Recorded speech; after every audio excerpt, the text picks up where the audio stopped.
กับสวัสดีเจ้าค่ะพี่น้องเบิงขนาดซองงานบุญนะคะพ่อบ้านก็ยังใส่ซื้อบอกว่าเจอมราพร้อมครูหักนางยังบ่มีครูหักสิไปได้จากไหนคะแต่ว่าใส่เงินแล้วนะคะ ใส่เงินแล้วนะคะบัดนี้หาครูหักจะไปหาใส่นะคะบริมีครูหักใส่เงินเรียบร้อยนะคะเห็นมันนี้พี่น้องพร้อมครูหักว่าสาวท่านได้มีครูหักสิได้ไปบนนี้นะสบายดีทุกคนมาส่งหวานให้เจ๊มาลาเพื่อนเกินขอบคุณพี่นะคะพี่ใหญ่ใจดีเด้อจ้าใจดีของหวานมุกน้ำไม้พร้อมมกของหวานเบาของหวานเขาเอิ้นหยังก็เต้าส่วนพี่น้องเซฟก็เมื่อก่อนนะบริมากจักดีพี่น้องมามากช่วงใดหูบอมมามากช่วงที่นางไปบวชแล้วบ่เพิ่นไปเพลไปเพลนางอยู่วัดก็เลยมากเลยก็ดีใจเซฟกินจนเบิดแล้วกับมกหน่อไม้นะบ้านน้ำเห็ดมกหน่อไม้มาติดใจเอามาลาสิแซ่บกินไปแล้วเรียบร้อยค่ะไปส่งมาทำต่อก่อนพี่น้องจังสิไปบ้านเอซีไปส่งอีกจังหม่อง2หม่องนาค่ำกับบ้านนางสีบ่ว่าสิไปอยู่พี่น้องว่าสิแวะไปบ้านนางสีอยู่จังหน่อยสิไปส่งซองเนาะส่งซองบ้านเบาเอื้อนี่นะซองบ้านเบาเอื้อซองรถน้ำพระสงฆ์เนาะอยู่แล้วบ้านเนื้อบ้านเนื้อมีบ้านเนื้อบ้านใต้บ้านบ่อน้ำแหละบ้านเธอถ้าว่าบ้านเธอน่ะเพิ่นเฮ็ดเฮือนอยู่หั่นแล้วมองว่ามันน้ำเฮ็ดเฮือนนั่นแหละเนาะไปก็ไม่สิเด็ดไปกว่านี้ไปเดี๋ยวก็ตามไประวังหัวชน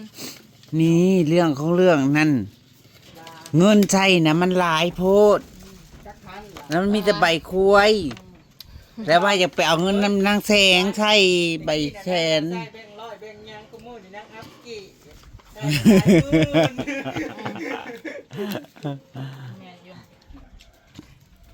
เดี๋ยวไปส่งซองบุญก่อนจ้าไปส่งซองบุญประกอบ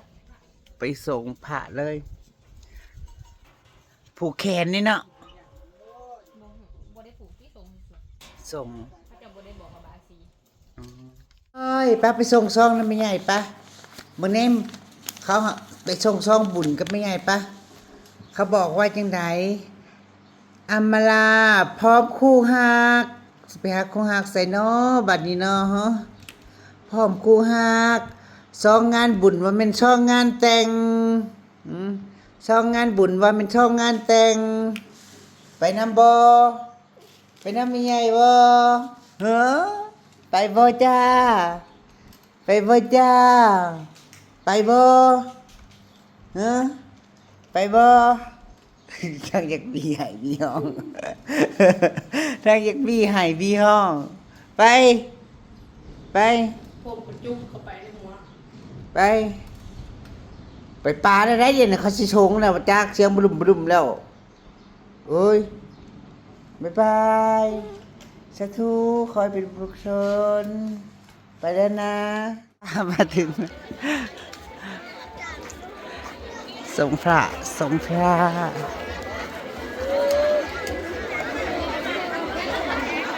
คนหลายเนาะ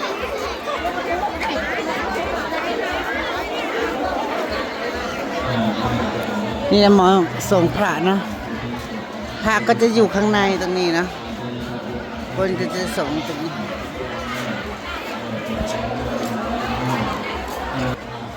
ไปขึ้นไปหาเยรวยก่อนพี่น้อง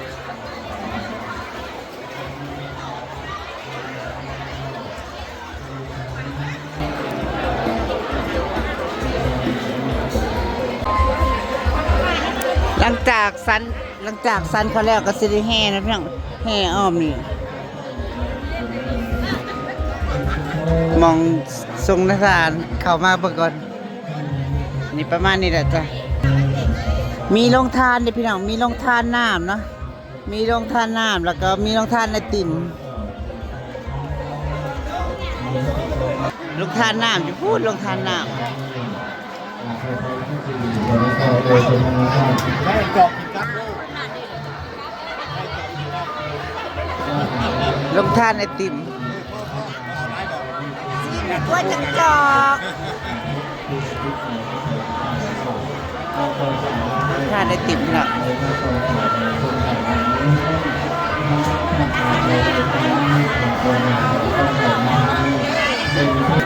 ขอซิมนะจ๊ะจะจอกจ้า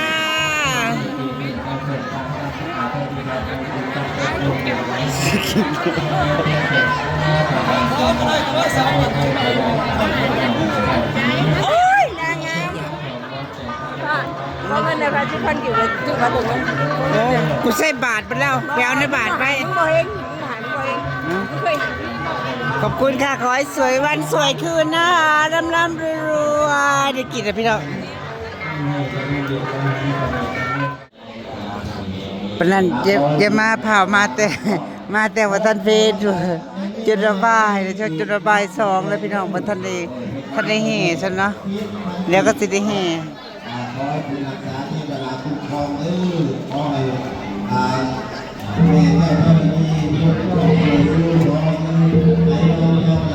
ไปเริ่มขบวนแล้วเริ่มแห่แล้วจ้า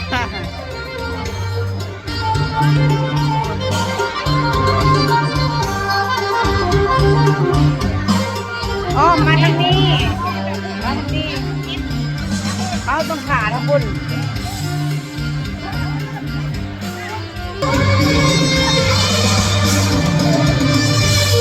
เริ่มขบวนนะเริ่มขบวน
พระเจ้ากับพี่น้อง3 รอบนะคะ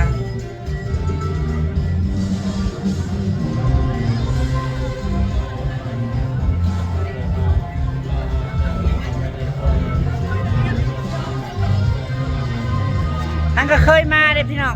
ปีก่อนนี่ก็บ่ได้มาจ้ะคนหลายแฮงบ้านไก่เฮือนเคียงเนี่ยพี่น้อง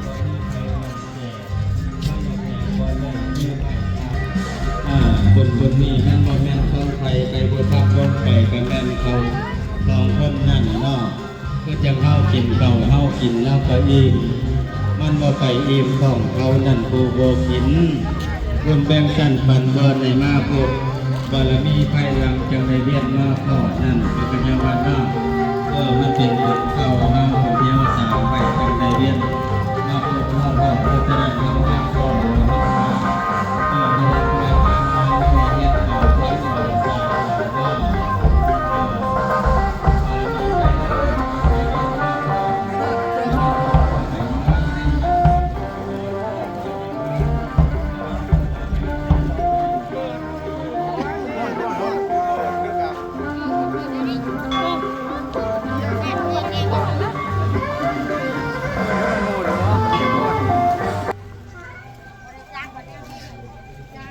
เด็ดทอนๆพี่น้อง เด็ดร้อนๆเปิดสี่ย่างรอบอ้อมวัด3 รอบ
แล้วก็ได้หอบ2ครับแล้วก็ได้หอบ2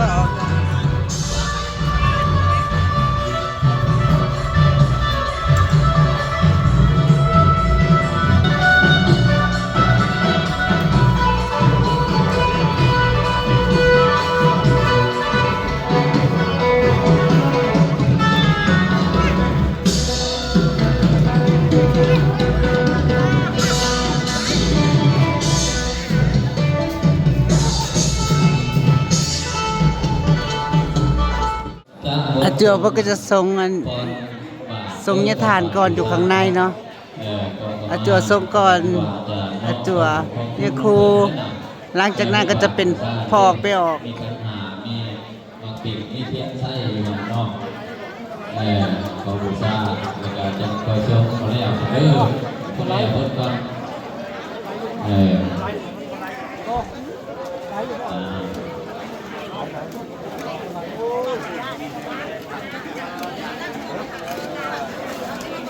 เพียงแล้วเนี่ยเอามาถอกเป็นทางแล้วเลยเอามาถอกใช่ไหมมาถอกใช่ไหมฮะโอ้ค่ะเพียงในทางแรกแล้ว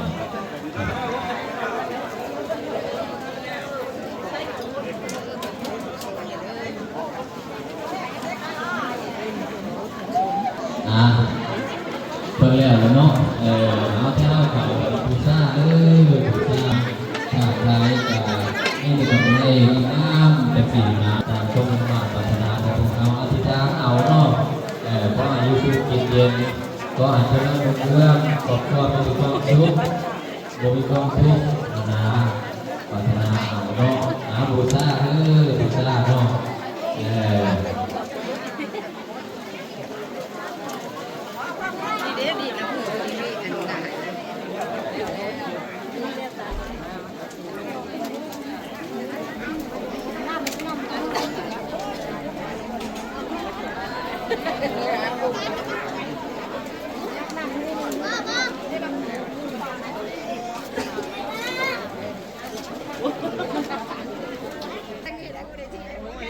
หาหมองเข่าก่อนพี่น้องหาทางเข่าไปส่งผักก่อนนะคะ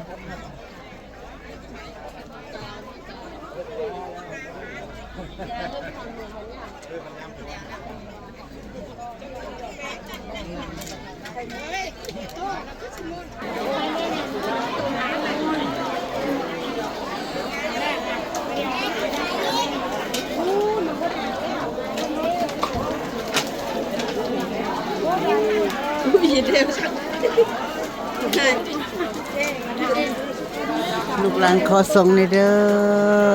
ขอให้สูงมาเย็น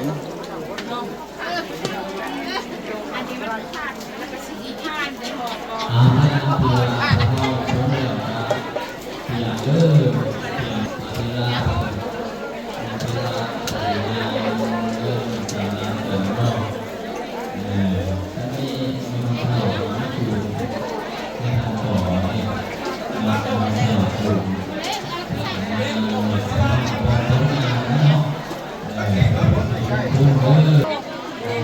เขาไปนั่งตาบลูกนะแบบนี้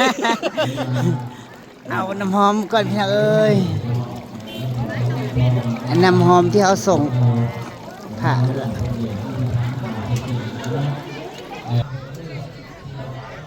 คนร้ายคนร้ายสุดยอดเลย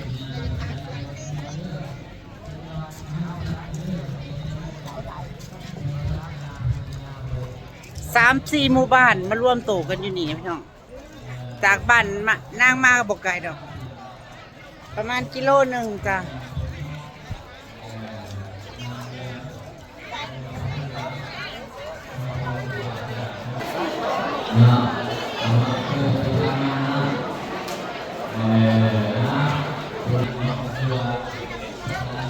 หลังจากส่งภาพเป็ดแล้วก็มาส่งมันกระดูกยะท่านพี่น้องข้างใน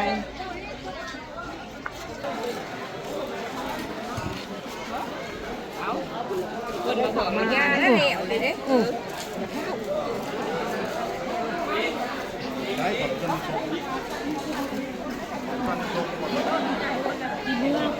อสิเมื่อแต่สิเมื่อเนาะ ตู้ขดุกร้านดีๆมีแหงเด้อวิศวพิธาเจอสิ่งดีๆเข้ามาในชีวิต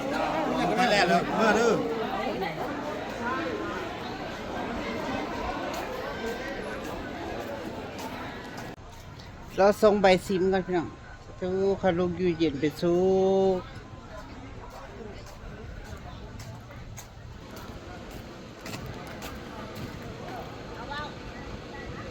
ขดุกอยู่ดีมีแหงเด้อ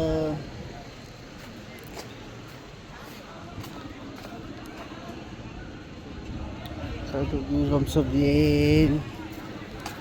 เจอสิ่งดีๆเข้ามาในชีวิต